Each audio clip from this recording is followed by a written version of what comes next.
So ഇതാണ് മണിക്കരൻ street. Okay, so ഇവിടെ ഇതേപോലെ തന്നെ ചെറിയ ചെറിയ കച്ചവട കേന്ദ്രങ്ങളുണ്ട്, തുണിക്കടകളുണ്ട്, അതേപോലെ പലചരക്ക് ഒരുവിധമെല്ലാം നമുക്ക് ആവശ്യമുള്ള സാധനങ്ങൾ ഇതേ ഇലക്ട്രോണിക് ഷോപ്സ് വരെ ഉണ്ട്. പിന്നെന്താ വേണ്ടേ, നല്ല സ്ഥലമാണ്. അപ്പോൾ പേഴ്സ്, സാധനങ്ങൾ, പുട്ട്, മാല, അതേപോലെ ഡ്രസ്സുകൾ, ബാഗ്, സ്വെറ്റേഴ്സ്, സ്വീറ്റ്സ്, അടിപൊളിയല്ലേ. മുകളിൽ നോക്കി കഴിഞ്ഞാൽ ലക്ഷ്മി ദേവീൻ്റെ ടെമ്പിളാണെന്ന് തോന്നുന്നു അല്ലേ?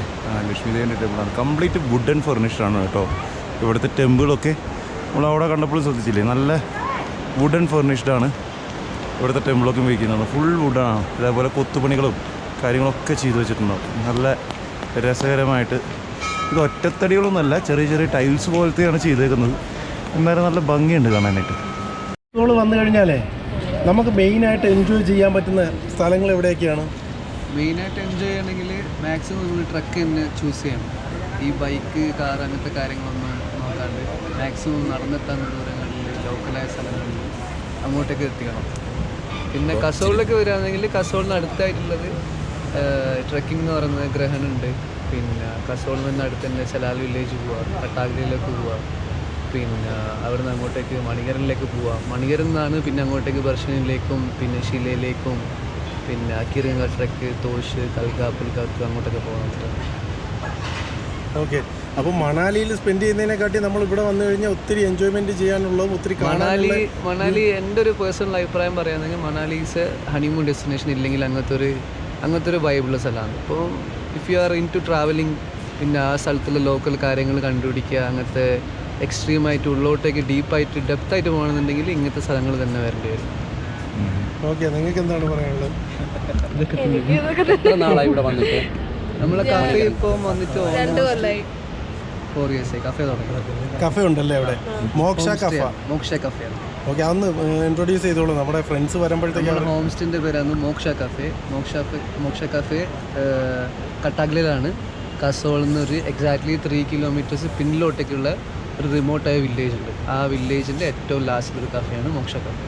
എത്ര സ്റ്റേയിങ് റൂമും കാര്യങ്ങളും? റൂമാണോ അതോ ടെൻ്റാണോ? നമ്മളതിലിപ്പോൾ റൂംസ് ഉണ്ട്, ഡോർമെട്രീസ് ഉണ്ട്, ടെൻ്റ് ഉണ്ട്, ബെഡ് സ്പേസ് ഉണ്ട്. പിന്നെ എങ്ങനെയാണ് ആൾക്കാർക്ക് ചൂസ് ചെയ്യുന്നത് ആഗ്രഹിക്കുന്നത് അതേപോലെ നമ്മൾ പ്രൊവൈഡ് ചെയ്യുന്നത്. ഓക്കെ, ഈ എപ്പിസോഡിൽ നിങ്ങളുടെ ഇൻസ്റ്റാഗ്രാം ID അതിൻ്റെ ലിങ്ക് ഞങ്ങളുടെ ഡിസ്ക്രിപ്ഷൻ കൊടുത്തേക്കാം. ഓക്കെ, സോ പ്രേക്ഷകർക്ക് എല്ലാവർക്കും ഇവിടെ വരുമ്പോൾ ആ ഇൻസ്റ്റാഗ്രാം വഴി അവർ കോൺടാക്ട് ചെയ്താലും മതി. അവർ നിങ്ങൾ തിരിച്ച് റിപ്ലൈ ചെയ്യും അല്ലേ? നല്ല അടിപൊളി സർവീസ് തരും. അതേപോലെ അടുത്ത പ്രാവശ്യം ഞാൻ വരുമ്പോൾ ഡെഫിനറ്റ് ആയിട്ടും നിങ്ങളുടെ ഇതിലൊരു മെസ്സേജ് ആയിരിക്കും. എന്നെ ഇഗ്നോർ ചെയ്യരുത്. ഓക്കെ, അപ്പോൾ very nice to meet you. Very happy to meet you. Okay, അങ്ങനെ നമ്മൾ വീണ്ടും കസോളിലേക്ക് പോയാണ്. മണിക്കരയിൽ നിന്ന് കസോളിലേക്ക് പോയിക്കൊണ്ടിരിക്കുകയാണ്. അപ്പോൾ നമ്മളിവിടുത്തെ ലോക്കൽ ബസ് ഉണ്ട്, ആ ലോക്കൽ ബസ്സിലാണ് പോകുന്നത്. ഓക്കെ, അപ്പോൾ നമ്മളെന്തായാലും ഇന്ന് വെക്കേറ്റ് ചെയ്യേണ്ട സമയം കഴിഞ്ഞ് അവിടെ ചെന്നിട്ട് എന്താണ് അവർ പറയുന്നത് നോക്കാം. 12 മണിക്കാണ് ചെക്കൗട്ട്. ഇപ്പോൾ ഏകദേശം 3 മണി ആവാറായി, 3:30 കഴിഞ്ഞു. നമ്മൾ അവിടെ പോയി പെട്ടെന്ന് പോയി ബാഗൊന്ന് പാക്ക് ചെയ്ത് ഫ്രഷ് ആയിട്ട് നേരെ കുളുന്ന് നേരെ ഡൽഹി. ഇതാണ് നമ്മുടെ പ്ലാൻ. അപ്പോൾ കസോൾ ടൗണിൽ വന്നു കഴിഞ്ഞാൽ വീണ്ടും കുറച്ചുകൂടി നേരെ പോയി കഴിഞ്ഞ് കഴിഞ്ഞാൽ ആ ടെമ്പിൾ സെക്ഷനിൽ പോയി കഴിഞ്ഞാൽ നിങ്ങൾക്ക് അവിടെ ട്രക്ക് ചെയ്യാനും അതിനൊക്കെയുള്ള സ്ഥലമൊക്കെ ഉണ്ട്. ഇതാണ് കസോൾ ടൗൺ. നല്ല സ്ഥലമാണ്. ട്രക്കിങ്ങും അഡ്വഞ്ചറസ് ആയിട്ടുള്ള കാര്യങ്ങളൊക്കെ ചെയ്യാനായിട്ട് പറ്റുന്ന ഒരു സ്ഥലമാണ്. ഓക്കെ, സോ ഇതിൽ കൂടുതൽ എക്സ്പ്ലോർ ചെയ്യാനുള്ള സമയം നമുക്ക് കിട്ടിയിട്ടില്ല. കാരണം ഒരൊറ്റ ദിവസത്തേക്ക് വേണ്ടി നമ്മളിത് പ്ലാൻ ചെയ്തത്. പക്ഷേ ഇവിടെ ശരിക്കും പറഞ്ഞൊരു 3-4 ദിവസം പ്ലാൻ ചെയ്യണമായിരുന്നു. ശരിക്കും പറഞ്ഞു കഴിഞ്ഞാൽ നടന്നില്ല. എനിവേ, ഇനിയിപ്പോൾ എന്തായാലും നമുക്ക് നെക്സ്റ്റ് ട്രിപ്പ് ഉണ്ടാവും, നമുക്കതിൽ നോക്കാം. ഞാൻ ബൈക്ക് വാടകയ്ക്ക് ഇട്ടിട്ടുണ്ട്. അടുത്ത പ്രാവശ്യം വരുമ്പോൾ ഞാൻ ട്രെയിനിൽ കയറ്റിവിടാൻ പോകും എൻ്റെ ബൈക്ക്.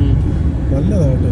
കാരണം 1000 രൂപ ഒരു ദിവസം കണക്കൂട്ടേക്ക് നമുക്ക് ഏകദേശം ഒരു കാര്യം മനസ്സിലായി. അതെന്തോ വഴി വെക്കുകയാണ്, റോഡ് വെക്കുകയാണ്.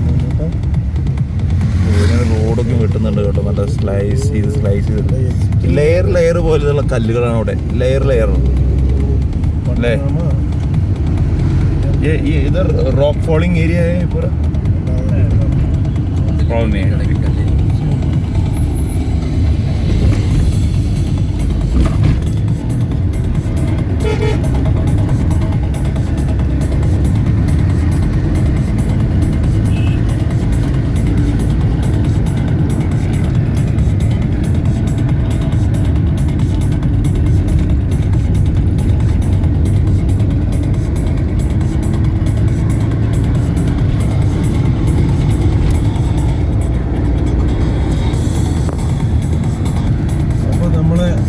കാസോളിൽ നിന്ന് ബസ് എടുത്തിട്ടുള്ള ഇതുപോലുള്ള സിക്സാക് റോഡ്സ് ആണ് ഇവിടെ ഉള്ളത്. വളരെ ഡേഞ്ചറസ് ആയിട്ടുള്ള കേർവ്സ് ആണ്. ചില സ്ഥലങ്ങളിലൊക്കെ റോഡും ഭയങ്കര മോശമാണ്, റേഞ്ചും കുറവാണ്. സോ ഇങ്ങനെ നമ്മൾ പോയിക്കൊണ്ടിരിക്കുമ്പോൾ നമുക്ക് ഈ പെട്ടെന്ന് അതായത് ടേണിങ്ങിലൊക്കെ വലിയ വണ്ടികളൊക്കെ വരുമ്പോൾ ഇവർ വളരെ എക്സ്പീരിയൻസ്ഡ് ആയിട്ടുള്ള ഡ്രൈവേഴ്സ് എന്ന് പറഞ്ഞാൽ പെട്ടെന്ന് പറഞ്ഞിട്ട് എൻ്റെ ഇടയിൽ കൂടെ കയറിപ്പോയി. എന്ത് വലിയ ഗട്ടർ വന്നാലും അവർ കറക്റ്റായിട്ട് ആ നാക്കിൽ വലിയ ഇഷ്യൂസ് ഒന്നും ഇല്ലാതെ അത്രയും എക്സ്പീരിയൻസ് ആണ്. പിന്നെ ഇവിടുത്തെ വണ്ടികളുടെ ഒരു പ്രത്യേകത പറഞ്ഞു കഴിഞ്ഞാൽ വേറെ ഒന്നും ശരിയല്ലെങ്കിലും ബ്രേക്ക്, ടയറ്, ക്ലച്ച്, എൻജിൻ, അതായത് വണ്ടീൻ്റെ ഇപ്പോൾ ചിലപ്പോൾ ബോഡി പാർട്സ് ഒക്കെ ഇല്ലയെന്നുണ്ടെങ്കിലും ഈ ഒരു കാര്യങ്ങളൊക്കെ നല്ല അടിപൊളിയാണ്. പക്ഷെ നമ്മളിപ്പോൾ സഞ്ചരിക്കുന്ന വാഹനം നല്ല കണ്ടീഷൻ വണ്ടിയാണ്, നല്ല രീതിയിൽ നോക്കുന്ന വണ്ടിയാണ്. അപ്പോൾ നമുക്ക് ഈ സൈഡിലുള്ള ഇങ്ങനെ കാഴ്ചകൾ ഇത്രയും നാൾ നമ്മൾ വീഡിയോ എടുത്തു, സൈഡിലെ കാഴ്ചകളെല്ലാം എന്താ പറയുക മുഴുവനായിട്ട് എൻജോയ് ചെയ്യാൻ പറ്റില്ല. കാരണം നമ്മളെപ്പോഴും വീഡിയോ എടുത്തത് കൊണ്ട് ഇങ്ങനെ അങ്ങോട്ട് പോവുകയാണ്. വീഡിയോ എടുത്ത് ഷൂട്ട് ചെയ്ത് നല്ല കാര്യങ്ങൾ കാണുമ്പോൾ അപ്പോൾ സ്ക്രീനിൽ നോക്കിയിട്ടാണ് കാണുന്നത്. അപ്പോൾ റെക്കോർഡ് ചെയ്യുമ്പോഴൊക്കെ സ്ക്രീനിൽ ഇപ്പോൾ നമ്മളിപ്പോൾ ഒന്ന് എൻജോയ് ചെയ്ത് ഇങ്ങനെ അങ്ങോട്ട് പോവുകയാണ്. ഇനി എന്തായാലും ഇനിയിപ്പോൾ ഡാർക്ക് ആവാൻ പോവാണ്. ഇനിയിപ്പോൾ സൂര്യ അസ്തമിച്ച് കഴിഞ്ഞാൽ അധികം വിഷ്വൽസ് ഒന്നും കാണിക്കാൻ പറ്റത്തില്ല.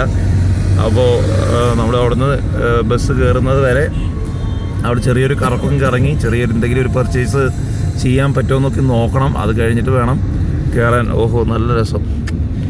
ഒക്കെ അതിൻ്റെ മുകളിലേക്കൊക്കെ നോക്കി നല്ല രസമുണ്ട് കേട്ടോ. ഇവിടുന്ന് നേരിട്ട് കാണുമ്പോൾ ചിലപ്പോൾ സ്ക്രീനിൽ കാണുമ്പോൾ നിങ്ങൾക്ക് ആ ഒരു ഫീൽ കിട്ടില്ല, പക്ഷെ നേരിട്ട് കാണുമ്പോൾ അതൊരു രസം. എത്രയോ ദൂരത്താണത്, ഒരുപാട് ദൂരത്താണ് ഈ നമ്മൾ ഈ കാണുന്ന ഈ സീനറീസൊക്കെ. നല്ല രസമായിട്ടാണ് നമുക്ക് നേരിട്ട് കാണുമ്പോൾ ആ ഒരു നല്ലൊരു ഫീലുണ്ട്.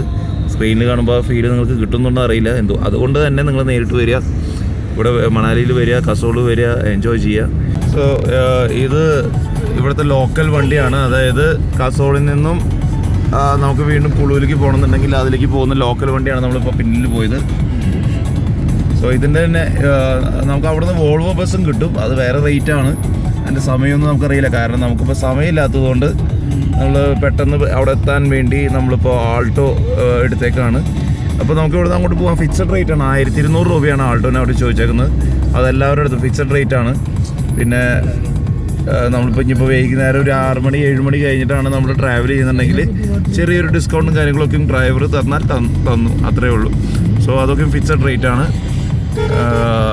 ഓക്കെ, സോ നമ്മളിനിയിപ്പോൾ നേരെ അവിടെ എത്തും. അവിടെ എത്തി നമ്മൾ ഒരു 7 മണിയാകുമ്പോൾ ബസ്സിൽ കയറും. നേരെ ഡൽഹിയിൽ നിന്ന് നേരെ ഒരു ദിവസം അവിടെ സ്റ്റേ ചെയ്തതിന് ശേഷം നേരെ കൊച്ചിയിൽ നിന്ന് അവിടെ നിന്ന് Thrissur back to normal life അല്ല, അടുത്ത ട്രിപ്പ് പ്ലാൻ ചെയ്യും. എല്ലാവരും കാണുക, ഇഷ്ടപ്പെട്ടെങ്കിൽ ലൈക്ക് അടിക്കുക, എന്തെങ്കിലും കമൻറ്റ് ഉണ്ടെങ്കിൽ കമൻറ്റ് ചെയ്യുക. ഓക്കെ.